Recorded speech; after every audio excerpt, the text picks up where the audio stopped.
Hello, everybody, and welcome into another Prospect Corner here at the Hockey Writers. I'm your host, Matthew Zator, and as always, joined by Peter Baracchini and Dayton Reimer. We are closing in on the draft, really. I mean, when the final rankings come out for NHL Central Scouting, the countdown is on, really. They've finalized their list. Peter, you'll be finalizing your list pretty soon as well. So how's it going? It's going great. Yeah, I'll be finalizing my list around post U18s, also draft combine as well around that point, heading into the final weeks of that. A lot of work still needs to be done, and I am just finger crossed right now that the Maple Leafs actually retain their 5th pick overall at the lottery. They have it right now, but anything can change. So I'm just being extremely hopeful that I actually have something to actually talk about positive about this team. So yeah, going good. Yeah, no, and the Maple Leafs, yeah, they could get that pick back and be able to pick in that top 5, which would be great for especially what season, like you said, has gone for them.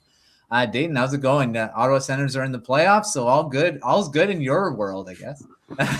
Mostly good. The Blades were eliminated this week, so. Oh yeah, well that's a bad thing. Yeah. But yes, Ottawa Senators, they're heading in. They're facing the Hurricanes. Should be a very good series. Yeah, and also lots of really good names in the draft that are still in the playoffs. It's a great time of season. For sure, yeah. The CHL playoffs are rolling along as well.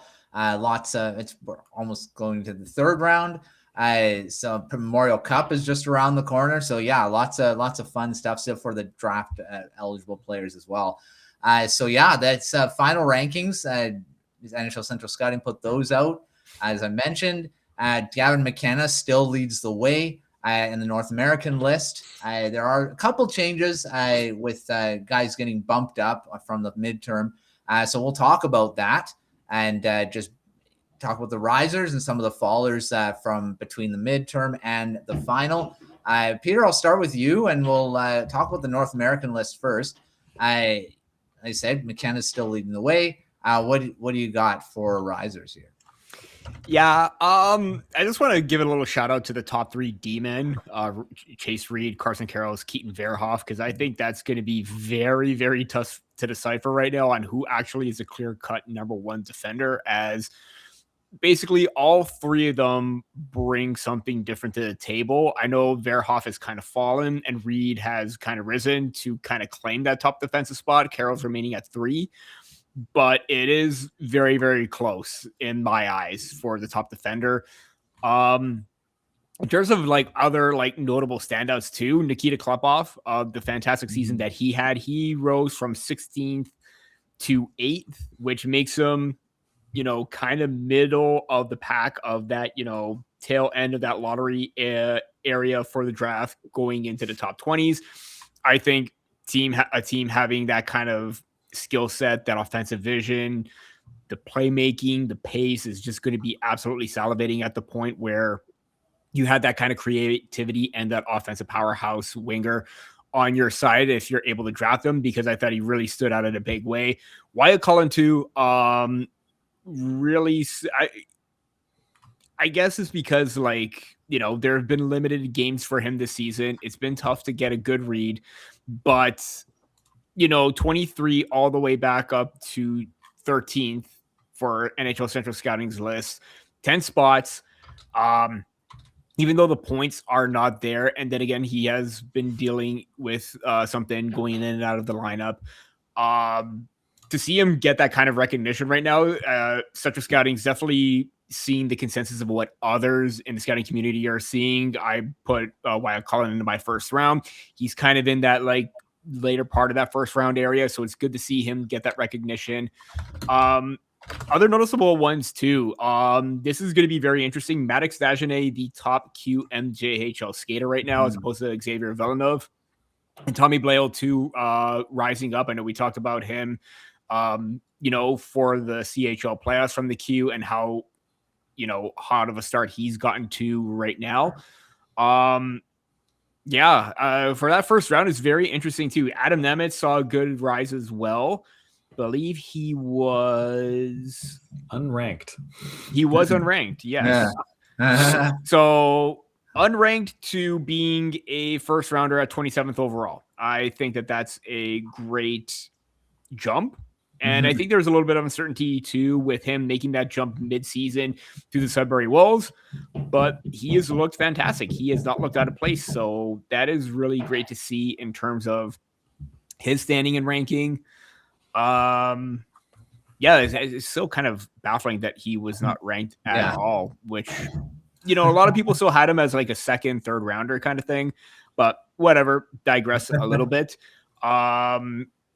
Jackson Cover as well, London Knights forward. He was 45th, moved up to 29th. So he's in that, early to possibly mid-second round, ranking for him, which is really great. A little bit raw, but at the same time, the speed, the energy, the skill that he has is absolutely amazing to see. So those are some of the ones that really stood out for me in terms of massive rises or big rises for this final ranking.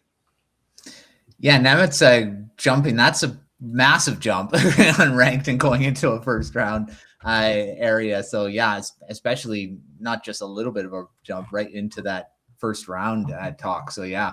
Dayton, what about you for some notable guys that you saw rose from the previous list there?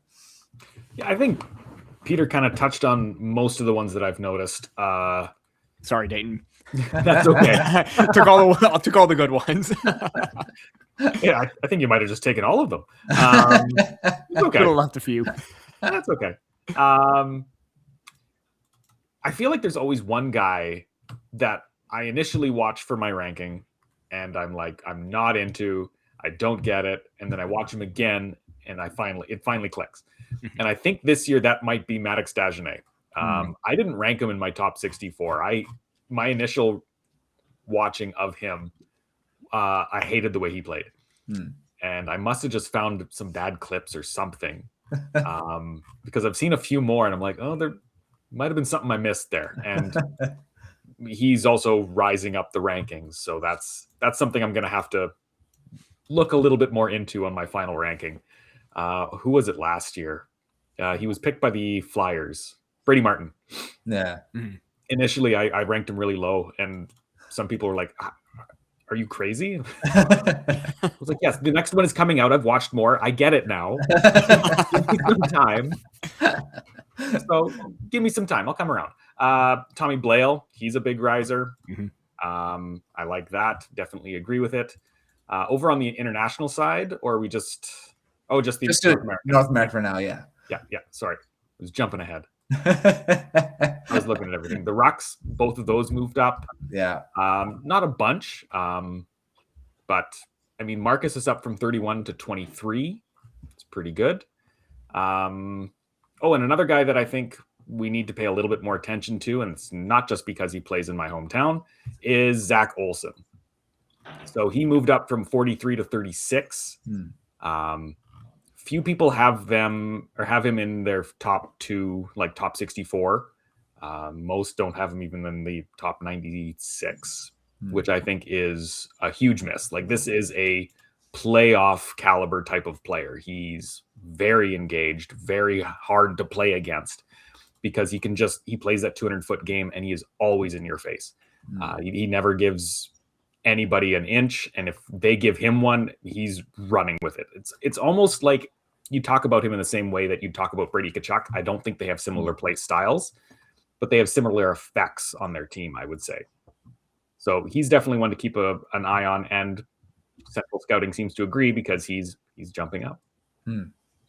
Yeah, there's especially, I mean, the midterm, between the mid and the final, there are some big jumps, and we'll see if that ends up happening where they reflect that in the draft where they're selected. So Dayton, I'll stick with you for did you notice anyone that fell from the midterm to the final here?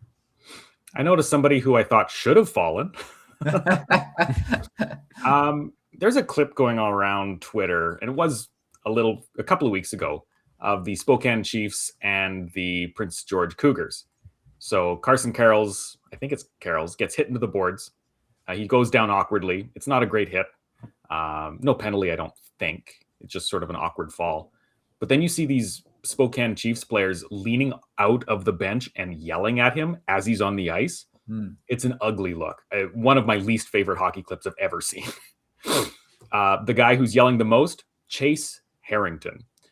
I know Mark Sheeg always does a do not draft list. I wouldn't touch this guy with a 10-foot pole. I hated that look. I think he is, I'm not going to beat around the bush. I think he's a coward. Like that is just an ugly, ugly look. You're yelling at someone who's injured on the ice. So what if you don't believe it?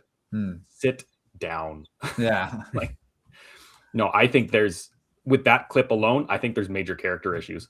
And he rose. He went up a few spots. Where was he at before? He was at 32. He went up to 26. So definitely don't agree with that. I needed to rant about that, though. I was mad about that one. Couple of guys who fell. Noah Ta'amu, he dropped a little bit. He's not a big offensive guy, but he's got a lot of strength. So I think that's just guys who showed up more. I think that's sort of a result of that. Same thing kind of with Cooper Williams, another blade. He was at 42. He went down to 50. He's at the end of the season, he wasn't showing the same kind of impact that he was at the beginning of the season, but he's also playing a bit more of a two-way game instead of more pure offense. So he wasn't producing as much. That's usually going to cost you when these rankings come out. Beyond that, it was just some minor ones that like small drops, I would say. Who else? I've got a list in front of me. Oh, one more I'll mention. Noah Kosick, one of my favorites. He dropped significantly from 55 down to 128. I think he was Seattle's best player, or at least one of them in the playoffs. I don't think that's deserved. I think people are critical of his height, and it's unfortunate because he's a very entertaining player to watch. Yeah, that comes back to the height again. We talk about it all the time. So yeah, we'll see if that ends up happening. He'll probably get drafted late, just like all these smaller guys do. Peter, did you see anyone that notably fell for you? I'm gonna name this one because just so I don't lose it. Brady Wasserman from the London Knights. He was 50th last time, dropped all the way down to 105th overall. So significant drop. There's moments where he looks good, but that's just all that he is. It's just good. It wasn't anything that really stood out or popped off. He has some goal scoring. He has some playmaking abilities, but it's just nothing that wows you. And it kept left you wanting more in terms of his overall play. And kind of feels like that has kind of fallen out of favor with a lot of people right now. And even so, he dropped for me into the third round, but now he's teetering on not even being drafted at this point right now. So little bit of a big drop for Brady Wasserman. Couple other ones too. Pearson Bowie, he was 44th overall, and then he dropped to 56. I get the Owen Sound attack weren't that great, but for his size, and I get size is going to be a factor, but he was always viewed as kind of like that second, third round kind of player.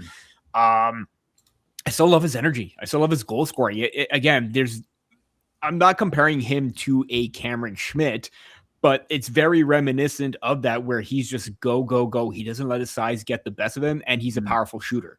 So to me, seeing him drop a little bit surprising there, because I'm still kind of high on him. And the other one is Alessandro Di Iorio. He was lost it here for a second. 19th in the midterm, and he is now 41st. I get he's a dependable playmaking two-way centerman. You're not going to get a lot of shots, but I still love the creativity that he brings. I still think that, there may be a team that sees a lot of upside and potential in him, even though the points aren't there, the smarts are. And I think that there should be a little bit of a gamble on him, that with those smarts and with that awareness, he should be a little bit higher up. So I'm a little bit surprised that he dropped there. Yeah, the hockey IQ, I think, is a big thing. That that also shows the coachability that a lot of these players can be coached. So I think that definitely should be something to be looked at beyond some of the other weaknesses that could probably be fixed with that hockey IQ. So we'll see. All right, Dayton, I'll move over to the international list since you wanted to jump the gun there. So I'll let you start. Well, I think the reason I wanted to jump the gun is because I was noticing how similar the top 10 are from the original, or not the original, but the midterm. Very little change. Yeah. Hardly any changes. A couple of guys moved up, but they were like one spot, and then the other guy moved down. So for guys who rose, well, Viggo Bjork moved up one spot. He was at 5. Now he's 4. Awesome. I think he deserves a lot of recognition. I've seen reports that he might be the best center, the best pure center in this draft. From what I've seen, I might agree with that. He's, for the size that he is and the level that he's playing at, he is in Sweden's top league. Like that's a player who might be able to jump into the NHL next year, 2 years. That's a lot quicker than I think any other center is in this draft. I think Malhotra, a lot of potential. I don't think he's ready to jump in next year. Who else moved up? Let's see. I had some guys and then I had to shift. One big jump was Gleb Pugachev. I really liked his game when I was putting together my March list. I did rank him in my first round. I put him 18th. He moved up from, get the number here. He was at 15. Now he is in the top 10. He's number 9. He's a very interesting player. I think he might be one of the most intriguing. He works very hard. He's got this sort of drive, kind of that, the Cameron Schmidt, Braden Coots sort of is going to do anything and everything that he can to make a play. I remember seeing one clip when I was putting my ranking together of him setting up a play, and then the shot was missed and he went and got the rebound and tried to finish the play. He's everything. So that's fun. Those are my favorite guys to watch. Just really, really hard workers. But I think those are the kind of 2 guys that stuck out to me as risers. Yeah, and Viggo Bjork, there was the talk that he's not going to be playing in the U18s because he wanted to play in the playoffs for his club team. Like, what? I don't understand that. So unfortunately, it looks like we're going to be seeing him in the U18s, which would have been great to kind of boost whatever he had already. I think he probably would have been really good in that tournament since he was good in the World Juniors. So, Peter, what about you for risers? Just want to add a little bit of context. The reason why Adam Nemitz was not on the NA list for final rankings because he was on the midterm for European rankings and skaters for the midterm. So that's why he wasn't ranked for North America. Hence the switch over to North America and playing for the Sudbury Wolves. Makes sense now. There we go. In terms of like risers too, not going to talk about Viggo Bjork and Elton Hermanson dropping or, those kind of things. I'm glad Dayton brought up Gleb Pugachev. Even some of the other names that I thought I would want to talk about a little bit more, like Alexander Command. It was just like Nicholas Aram Olsen, really small, ads and movements up. One that really is standing out is Adam Anderson. He was ranked 30th in the midterm rankings, and he is now 20th. Good rise, 10 spots up. I wanted to see a little bit more of him, and I think we'll get that opportunity with the U18 championship. But this is a really smart 2-way playmaking center.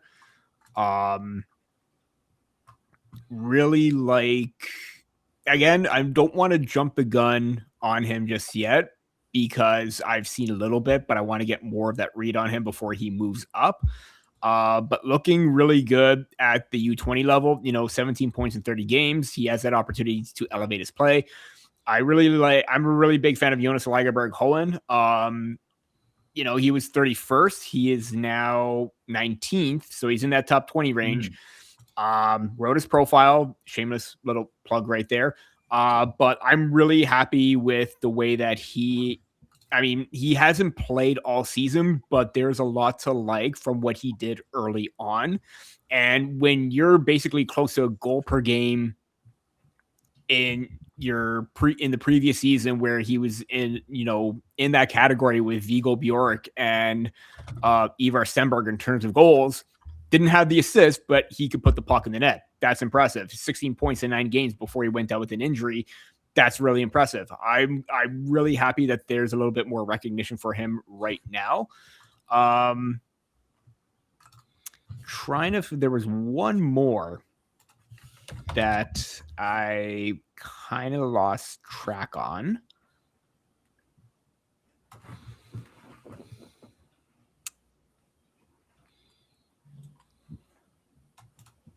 Actually, I'm going to end it right there because it's just been a long pause. Yeah, those. Thomas Sharenko. He was 16th. Oh, no, wait, he dropped. Never mind. I'll talk about that later. Yep, I'm done. Yeah. That was the one name, but wrong one. I was looking at the wrong list. I'm going back and forth between 2 different tabs. Well, may as well we'll jump to the fallers then. Yeah. You can go right into it. Yeah. It's kind of a little bit warranted with Sharenko. I'm still kind of high on him. I still like the energy that he brought and was one of the top players for Slovakia at the World Junior Championship. 16 down to 24.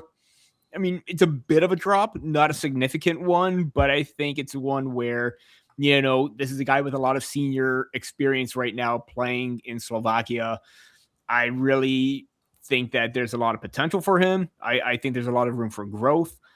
And I just feel like there's a lot more to his game and substance that, maybe Central Scouting isn't seeing, but that's just me.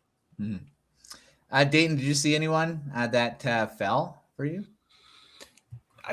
Yeah, there was some minor movements. One that I was noticing was Adam Golier, another Slovakian. I really liked him, and I thought maybe he should have risen up. I thought he can I thought he maybe could compete in that top group of defensemen. I thought he has a very similar skill set to maybe even like Daxon Rudolph. He's a very calm, patient defender, but also seems to be very smart.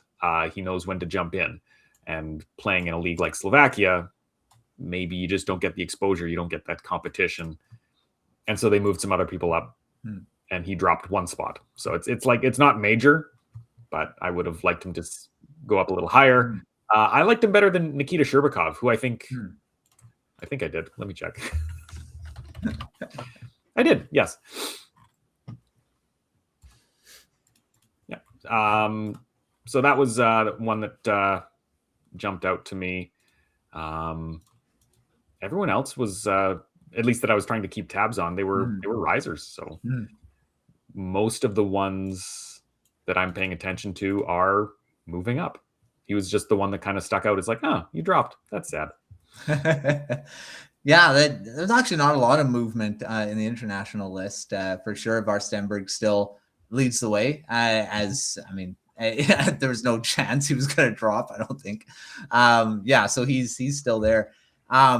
So we'll see if this all kind of goes. NHL Central Scouting, that is it. That they're not updating their list anymore until once we find out what's going to happen in the draft.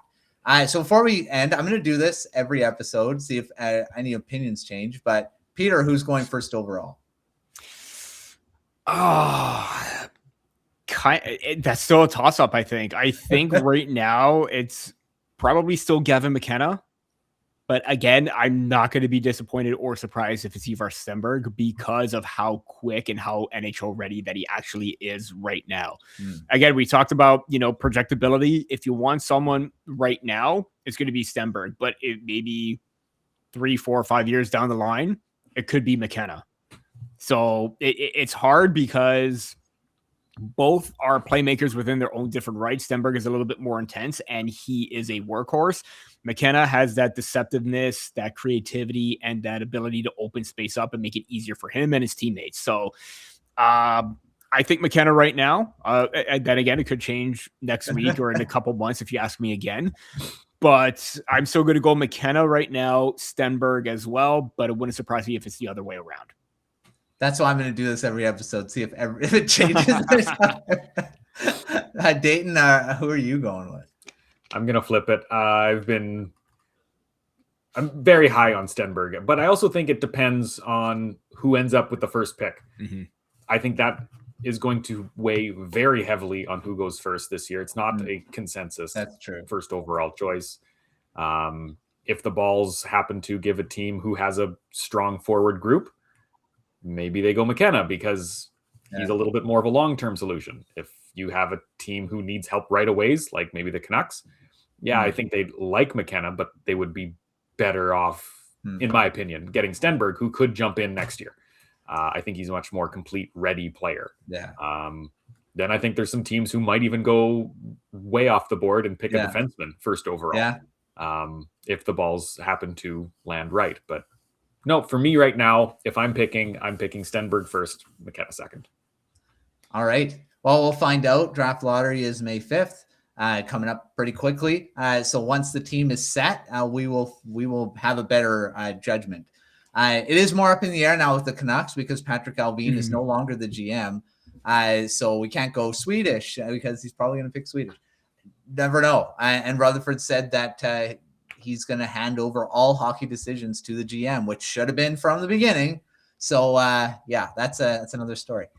But yeah, we'll see what happens. We're coming up quickly on the draft, and lots of stuff still to happen. Lots of profiles still to be written and published. So make sure to check out everything at thehogwares.com. We got the draft guide live, more profiles being added. Hopefully the production's a bit more quicker as the next few weeks, though, now that a lot of people aren't covering their teams for the playoffs. We'll see if we can get some more out there. We have hit the 50 profile mark. There we go. Got quite a few out there. So take a look at those 50 that we've got out, and lots more, like I say, to come. But thanks, Peter. Thanks, Dayton, for coming on, as always. And until our next episode, we will see you next time.